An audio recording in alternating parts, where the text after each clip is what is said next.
جو مسجد کو گھر بنائے گا اللہ اس کو راحت دے گا، اس پہ رحم کرے گا، اپنی رضا کے ساتھ پلسرات سے داخل کرے گا، بجلی کی طرح جنت میں داخل کرے گا۔ کہا 3 کام تم کرو، 3 میں کروں گا۔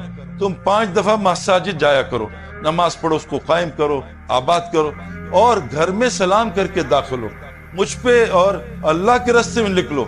زندہ رہو گے اللہ تمہیں روزی پہنچائے گا، تمہارے کام مدد کرے گا، مرتے ہی سیدھا جنت میں داخل کرے گا۔ تمہیں قیامت کے دن عرش کا سایہ ملے گا۔ جس کا دل مسجد میں اٹکتا، تو اللہ کے واسطے بھائی یہ مہینہ رمضان کا ہے، اس میں اپنے آپ کو مسجد کی عادت ڈالو۔ آج لوگوں کو پان کی عادت ہے، جیسی روزہ ٹوٹتا ہے نا پان کھاتے ہیں، سر چکراتے ہیں۔ نسوار کی عادت ہے لوگوں کو نا، نسوار ڈالتے ہیں۔ بیڑی کی عادت ہے، سوٹا لگاتے ہیں، باہر گروپ میں جماعت بنا کے جاتے ہیں 8 آدمی۔ سب چیز ہو گیا، چائے نہیں پی، پوٹی نہیں آ رہی، قبض ہو گیا، لیکن میرے دوستوں مسجد کی عادت نہیں ہے۔ حضور صلی اللہ علیہ وسلم نے فرمایا جس کو مسجد کا عادی دیکھو اس کے ایمان کی گواہی دے دو۔ ہمارے کراچی میں آئے دن سیل فون بند ہو جاتا ہے۔ ہم جماعت میں گئے، تبلیغی جماعت، ماشاءاللہ سارے وہ چارجر لے کے آئے ہوئے تھے نا۔ سب سے پہلے پوچھنے یہاں چارجر کا ہے، یہ نہیں پوچھتے کتنی جماعتیں ہیں، کتنے نہیں، چارجر موٹی پن کا ہے، پتلی پن کا ہے، یا سم کون سی فاسٹ چلتی ہے۔ امریکہ جماعت آتی سب سے یہاں کون سی فاسٹ سم ہے جس کا جی بی وہ 5G ہے نا۔ تو اور ساتھ نا اچھا ایمان کا کوئی چارجر نہیں، موبائل کے 2 چارجر رکھے ہیں، پاور بینک، کہیں موبائل ڈھیلا نہ ہو جائے، دل ڈھیلا ہو جائے، ایسی کی تیسی۔ ہم نماز پڑھے وہاں مکے میں، تو امام صاحب نے دیکھ لیا مجھے، انڈیا کے حاجی تھے، کہا سعید بھائی بیان کر لیں، 700-800 آدمی۔ میں بیٹھ گیا تو بہت سارے حاجی تھے، ابھی نماز ختم نہیں ہوئی تھی، ہو گئی تھی آدھی صف لیٹ، جیسے آخر میں آتے ہیں نا کرکٹ وہ اسٹیڈیم میں تو آگے بیٹھتے ہیں، نماز ہم پیچھے پڑھتے ہیں۔ اب جناب وہ نماز ابھی چل رہی تھی تو ایک آدمی آیا، اس نے کہا امام صاحب کسی کا آئی فون کھول گیا، اعلان کر دینا۔ امام صاحب نے اعلان کیا، آدھی جو صفیں تھی نا، کوئی رکوع سجدے میں، سب نے جیب میں چیک کیا، ہمارا آئی فون تو نہیں۔ ایسا دل آئی فون میں ڈھکا ٹھک پھنسا۔ میرے دوستو مسجد کے اعمال ایمان کا حلقہ، حضرت عمر رضی اللہ عنہ ایمان کا حلقہ لگاتے تھے۔ یہ ایمان سے روزی جڑی۔ اللہ قرآن میں کہتے ہیں والذین آمنوا وہاجروا وجاہدوا فی سبیل اللہ والذین آووا ونصروا اولئک هم الحق لهم مغفرۃ رزق کریم۔ جو ایمان لا کے اللہ کے دین کی ہجرت کرے گا اور جو لوگ ان کی نصرت کریں گے، پکے مومن ہیں، ان کے لیے اللہ نے کیا رکھا ہے؟ مغفرت، اور دنیا میں روزی ہے، عزت والی روزی ہماری اس سے جڑی ہے۔ مساجد کو آباد کرنا۔ نمبر 2 نماز قائم کرنا۔ یہ اپنی نماز سے کام نہیں چلے گا، یہ تو اور پھنسے گا۔ ہم نے اپنا بھی ایمان بنانا، دوسروں کا بھی۔ ابھی مجھے ایک اسکالر کی مجلس بیٹھی تھی، مجھے بڑا افسوس ہوتا ہے، پتہ نہیں امام صاحب بات مجھے کلیئر کر لیں۔ انہوں نے کہا جی یہ دعوت کا کام سب کرنے، یہ سب کے لیے ضروری ہے۔ ابھی اس نے آیتیں پڑھی ہیں بچے نے۔ میرے دوستو حضور صلی اللہ علیہ وسلم مثال دی ہے کہ 2 طبقے ہیں کشتی کے، ایک نیچے ایک اوپر، اور نیچے والے اوپر جانے کے بجائے انہوں نے کہا کہاں اوپر جائیں گے؟ سمندر میں سوراخ کر لیتے ہیں، یہیں سے پانی نکال لیں گے۔ ہم اوپر والے پوچھ رہے ہیں مفتی صاحب ان کو روکنا فرض ہے نا، فرض کفایہ ہے، ایسی کی تیسی سب مارے گا یہ۔ نیچے کشتی میں سوراخ کر رہے ہیں، ہم کھڑے جی ذرا مفتی صاحب سے پوچھ لوں۔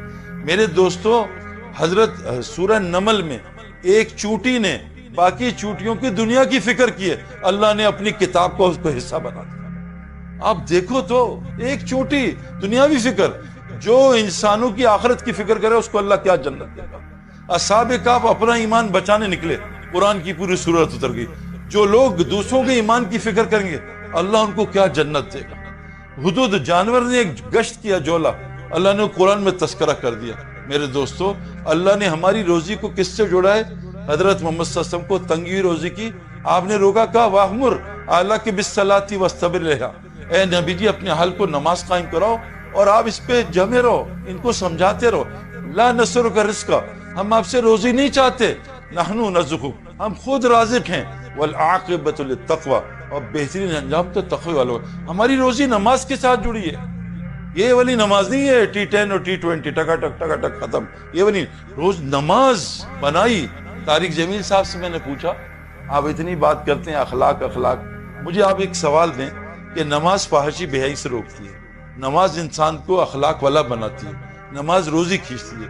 آپ کی 40 سالہ تبلیغ میں کوئی مسلمان آپ کے پاس نماز ٹھیک کرانا ہے؟ مولانا نے کہا ایک آدمی بھی نہیں آیا۔ بتاؤ مفتی صاحب آپ کے پاس کتنے آتے روز؟ کوئی آتا ہے میری نماز ٹھیک کر دیں؟ مفتی صاحب یہ جو ہے نا میرا فون ٹھیک نہیں، کوئی ہے آپ کا جاننے والا؟ مفتی صاحب میرے یہ جو ہے نا وہ اپنا گاڑی ذرا خراب ہے، کوئی ہے کوئی میکینک ذرا سستا کر دیں؟ اتنا ابھی مجھ سے کچھ پوچھ رہا تھا کہ آپ کیا کرتے ہیں، میں کہا ہمارا آئی ٹی کا کام ہے، میں کہا آئی ٹی، میں کہا انٹرنیشنل تبلیغ، کوشش کر رہے ہیں اس کام میں لگتے، آئی ٹی یہ اصل تو اتنا ملے گا اللہ کی قسم آپ سوچ نہیں سکتے، پوچھو انضمام سے، تھوڑا سا لگنا پڑتا ہے، شروع میں تھوڑی سی گلیاں اڑتی ہیں، باؤنسرز ہوتے ہیں، ذرا سا کھڑے رہو، ایسا اللہ کھولے گا دنیا آپ نے ہوا میں بھی نہیں دیکھی ہوگی، سوچ بھی نہیں سکتے۔ اللہ کہہ رہے ہیں میں وہاں سے دوں گا جہاں سے تمہیں گمان نہیں، اپنا نماز ٹھیک کرو، اور تیسری چیز جو سب سے بڑی چیز ہے، اپنے مال کا خرچہ صحیح کرو۔ بھائی آپ سے ایک سوال ہے میرا، آپ کیا امریکہ میں سنا ہے صبح آج کل رمضان میں فجر میں 3 رکعت ہو رہی ہیں، یہ صحیح ہے؟ سنے 3 رکعت پڑھتے ہیں؟ 2 ہی؟ پکی بات ہے، یو ایس ہے نا، تھوڑا ماڈرن ہے، آگے نکل گئے شاید، 2 ہی رکعت فرض ہے، پکی بات ہے۔ روزے سنا یہاں 34 ہوتے ہیں، عید پہ بھی 2 روزے رکھتے ہیں، نہیں ایسا ہے 30 29 30 ہے نا، صحیح ہے نا؟ روزے کتنے فرض ہیں بھائی؟ 29 30۔ نماز کتنی فرض ہے؟ فجر میں 2، مغرب میں کتنی ہے؟ 3، عصر میں 4۔ دن میں کتنی نمازیں؟ زکوٰۃ کتنے پرسنٹ؟ امریکہ میں پیسے زیادہ ہیں، 5% ہے، کتنی؟ 2.5۔ اچھا یہ بتاؤ کمانا کتنا فرض ہے؟ جو غلط بتائے گا $5000 لوں گا، کمانا کتنا فرض ہے بتاؤ؟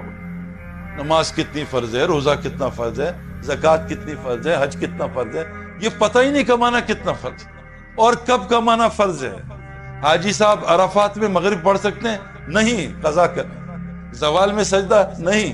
ابھی طواف کر رہے حرم کی، سب چھوڑنے کی، اقامت شروع کی، طواف کر سکتا ہے؟ امام صاحب نماز شروع کریں، تلاوت کر سکتا ہے؟ نہیں۔ یہ جاب کر رہا ہے کسی کے یہاں، یہ قرآن پڑھ سکتا ہے اس جاب کے وقت میں؟ نہیں۔ تو میرے دوستو پتہ ہے کمانا کب فرض ہے؟ کچھ بھی نہیں پتا۔ اللہ قرآن میں کہیں نہیں کہا زانی، شرابی، قاتل۔ اللہ کہہ رہے کیا ہے؟ ان المبذرین کانوا اخوان الشیاطین، شیطان کے پکے بھائی ہیں جو مال میں تبذیر کرتے ہیں، غلط جگہ جو مال میں اسراف کرتے ہیں۔ مزید بیانات سننے کے لیے ہمارا channel The Way of Islam official subscribe کریں۔